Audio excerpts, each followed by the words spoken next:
Vamos ouvir a palavra do Senhor nessa noite. Quero que você, em nome de Jesus, abra vossas Bíblias no livro do profeta Ezequiel, capítulo de número 37.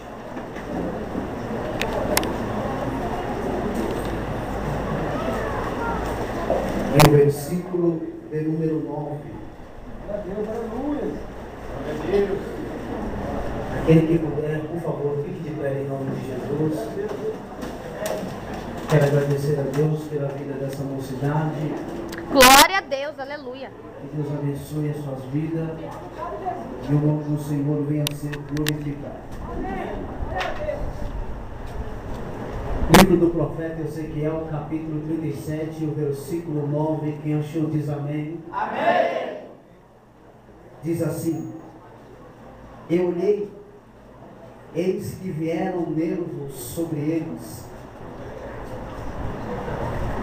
Não, versículo 9, me perdoe.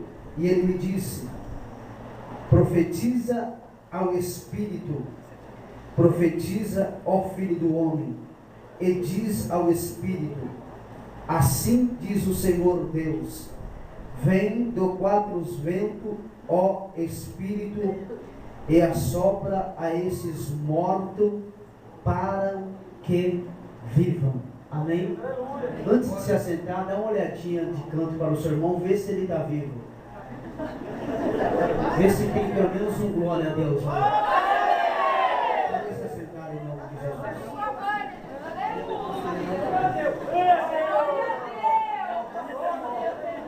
Glória a Deus.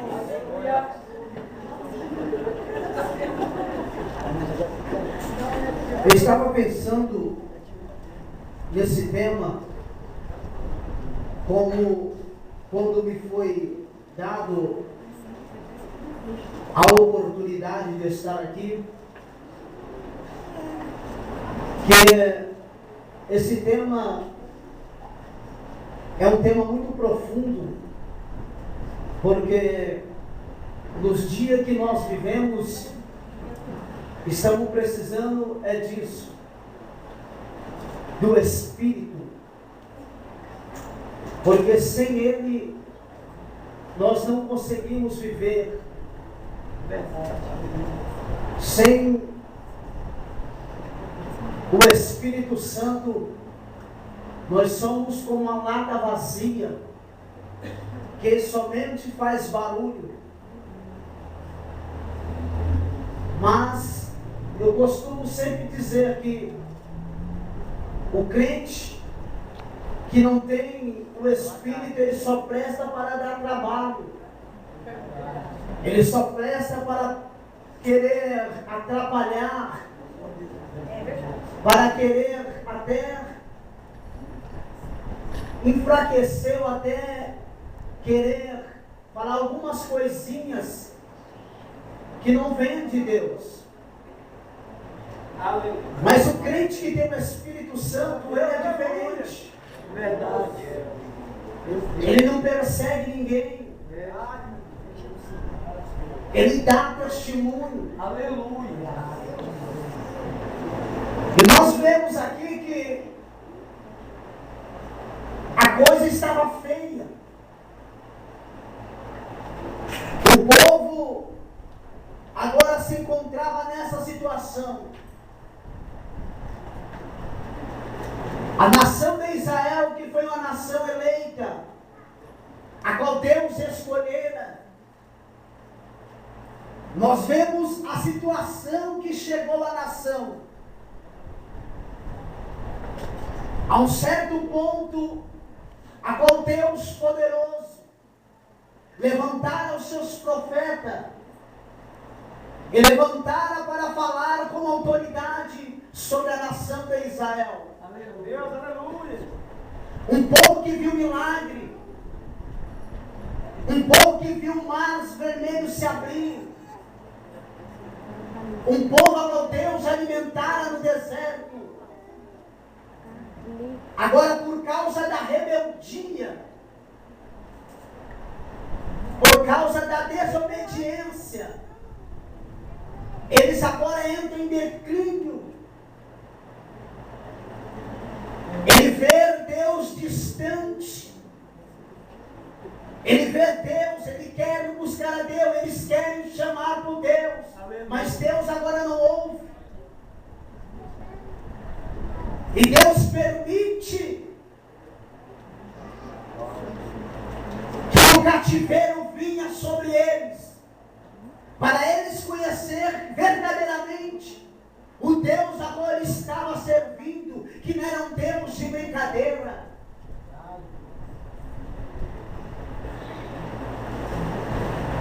O povo cansou de ouvir a Deus falar. O povo cansou de ouvir os profetas profetizarem. Coitado de Jeremias, até apanhou. Deus falou para ele: vai, Jeremias, pregue, desce a casa do oleiro, que eu quero te mostrar alguma coisa. Aleluia. O homem que sofreu, mas teve que falar a verdade, Louvado é o seu nome. foi chamado de mentiroso,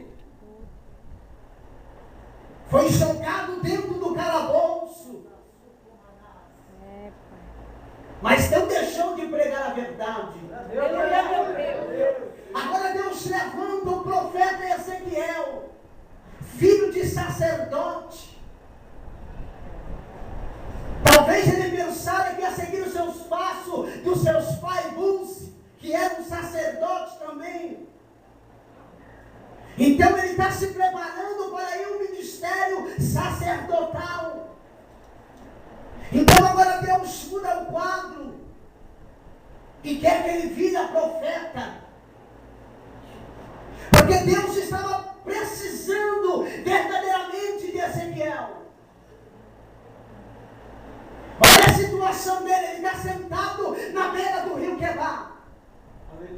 E quando ele está sentado junto com os judeus na beira do rio Quebar, eles estavam ali junto com os cativos. E Deus agora começa a abrir a visão do profeta.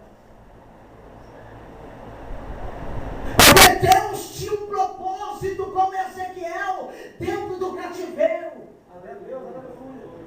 Deus queria que Ezequiel mandasse, ou seja, profetizasse uma palavra de esperança para o povo, que nada ainda estava perdido. É por isso que Deus agora abre a visão dele, ele começa a ter visão. E no capítulo 2, Deus fala com ele: levanta, fica de pé. Deus começa agora a falar para ele. Deus agora começa a mostrar para ele. É o mais importante que existe na nossa vida. É que quando nós pensamos que já está tudo acabado, é quando que nós pensamos que não tem mais jeito, é quando nós estamos dentro do cativeiro, aí Deus abre a visão do profeta e começa a ter a revelação do céu.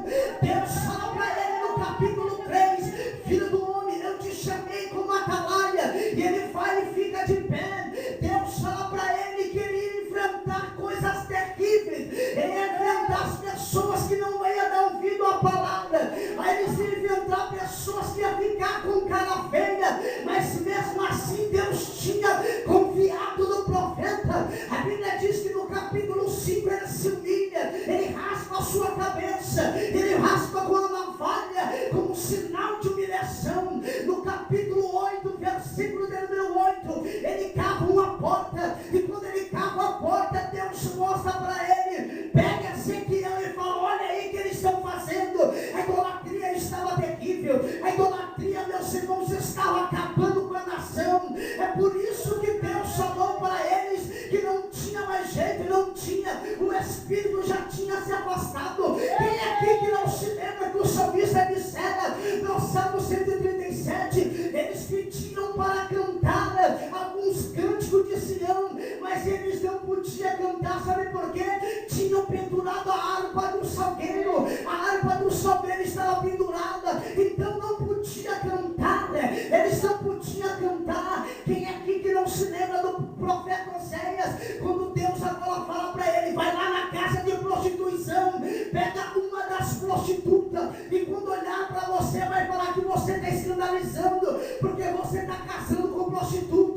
só uma simbologia. Ele vai, pega a mulher prostituta, e quando ele pega a mulher prostituta, todo mundo aponta o dedo para ele. Olha, casou com prostituta. Aí Deus fala, não é que ele está casando, é assim que vocês estão se prostituindo. É por isso que veio no capítulo 37, o profeta vendo, ele está tendo uma simbologia, ele está tendo uma visão, porque os ossos secos eram os judeus, os ossos secos eram uma representação dos judeus, o que ele estava vivendo, não tinha espírito. Então Deus agora leva Ezequiel no capítulo 37, é um vale de osso seco. Aleluia.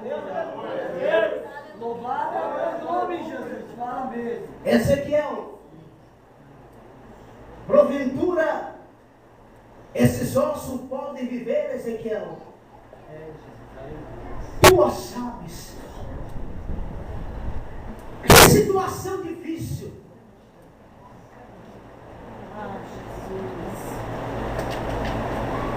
Ezequiel estava pensando que ia dar outro passeio. Ezequiel estava pensando que andar ver Jerusalém e haver alguma coisa importante. E quando ele olha, ele vê osso.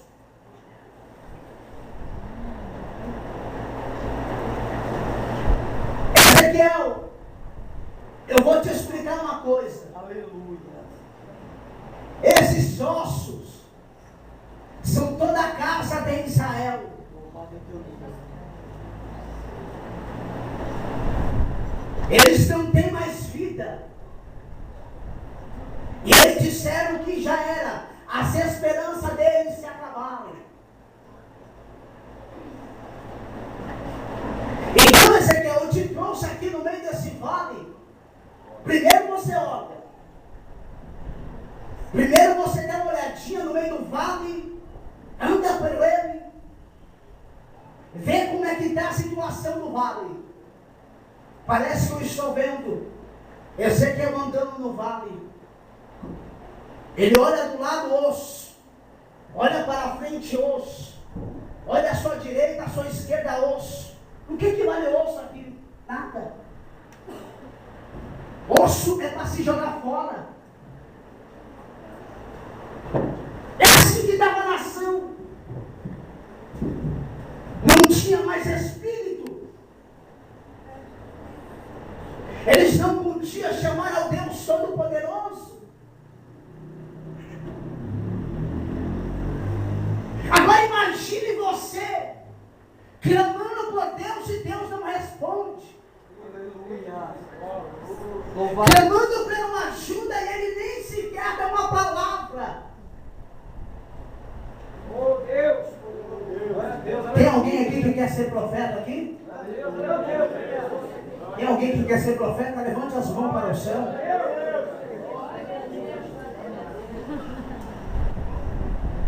Ezequiel, você só viu osso. Eu vou te fazer uma pergunta. Eles podem viver? Ele vê a situação e fala: Deus, tu o sabes. Porque estava difícil. Porque ele olha e não vê nada, não vê vida. Ele olha e ele vê só osso. Então faz uma coisa, Ezequiel. Eles disseram que ia acabar a esperança. Eles disseram que não tem mais jeito. Mas só que como eu te chamei como profeta, você vai ter que dar um jeito, Ezequiel. Você vai ter que fazer alguma coisa. E qual é a coisa que eu tenho que fazer? Você tem que profetizar o Espírito. Você tem que profetizar a vida, Ezequiel. Porque eles não estão vivendo mais. Eles estão vivendo angustiados. Eles estão vivendo cabisbaixo.